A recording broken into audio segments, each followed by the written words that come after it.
And welcome back to this week's edition of the Steele Report. Right now, let's head over to the Allison Public Library, where Iowa's Republican Speaker of the House, Pat Grassley, held one of his many town hall meetings just a few days ago. This was pretty much a full house on hand. They asked the Speaker some pretty tough questions, but in a very calm and polite atmosphere overall. The town hall was scheduled to go about 60 minutes, and the first question had to do with that proposal to allow teachers to have guns at school. So I would actually say we're taking the current law and strengthening it more toward, which would actually make this more of a consistent process across the state, because we have to be able to increase or decline in our times in responding. So I will give you a story that I had a conversation with one of the school districts within our district, one of the not the largest, but one of the larger districts.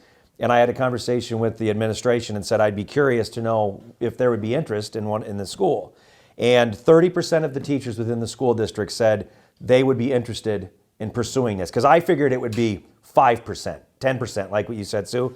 And it was 30% of the teachers had interest in at least having a conversation with the administration about being one of these individuals. Our bill does not mandate that you have to do it. If a school district decides to do it, we want to lay out a criteria from the state so everyone knows that you have had the most extensive amount of training possible before they would even be entertained. So I would actually say we're strengthening the current law, which allows anyone with a concealed carry permit to have one on the premise. So I think we're going down the right path, actually, on this one, more so than where we were originally.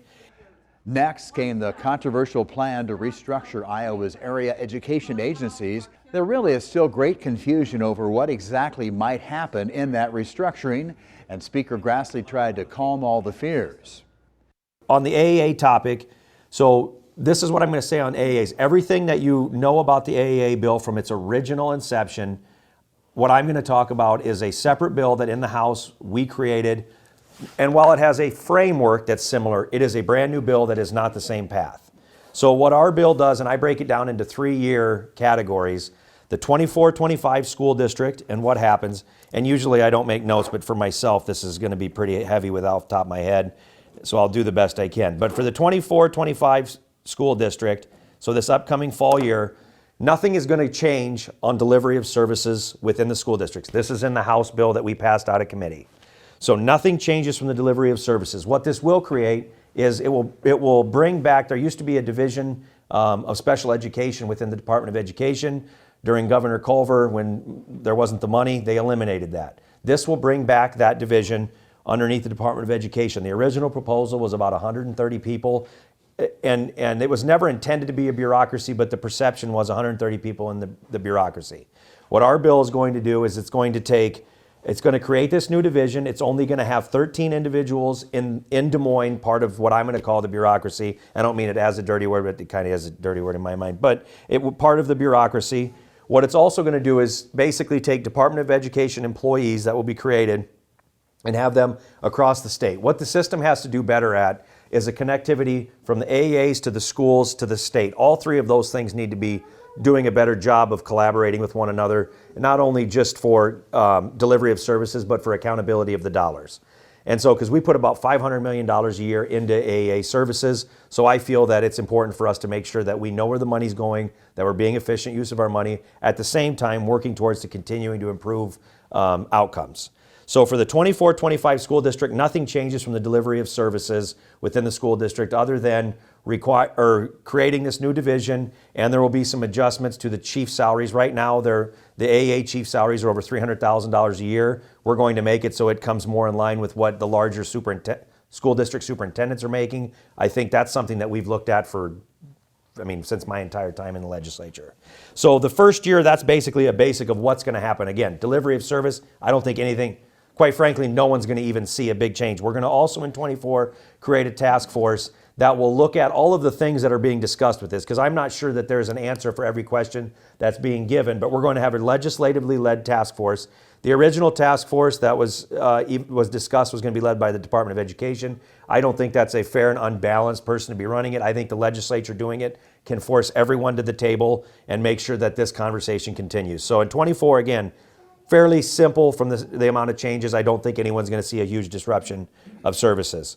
So jump forward into 25, and Sue said in her comments, I just want to make so everyone understands there's 3 pots of money that fund the AEAs. There's the media service money, that's $35 million approximately of taxpayer property, that's property tax. So I think it's 35 to 38 million. Again, off the top of my head, it's right there. So right now, $35 million flows directly to the AEAs. There's no stop at the school district. It flows directly to the A's for delivery of media services. There's also a pot of money for educational services. That's all the things in between that aren't media and technology related. That's every other educational service, language, all of those things that are in there. So that money right now flows directly to the AEAs, just like currently the media service money does. There's a third category, which is special ed money. That's where a lot of folks, that's of all of this has received the most attention. And in the current bill is different than where we're at within the bill. So of those 3 pots of money that currently flow directly to the AEAs, all we're saying is in 25, that $35 million, which in the original proposal from the governor was eliminated, we're just saying that money stays in the pot, but it stays with the school districts. And the reason for that being is I've talked to every school that I've talked to has had a different answer on media service delivery. Some are going to continue to use the AEAs. Some want to take it in-house. Some think they can do it more efficiently. Some don't. This would just say that $35 million stops at the schools. So they will decide how they want to deliver those media services. In a lot of cases, they probably will continue to use the AEAs the way they've had.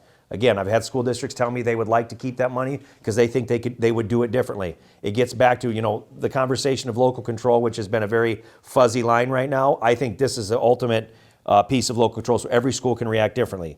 So for 25, nothing changes in the education services in our bill. They continue to flow directly to the AEAs, and so does special education. Again, that money continues to flow.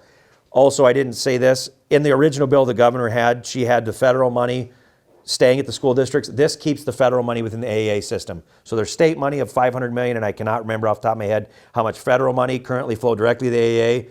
The federal money will continue. Nothing changes with that than the way it is today. Concerns also about the carbon capture pipeline proposals, concerns over the open border on the southern border of the United States. Some really good questions from this calm and polite crowd. And I would call this group in Butler County a pretty legislatively educated crowd on hand for the Pat Grassley Town Hall meeting. We'll wrap up the show in just a moment. Good.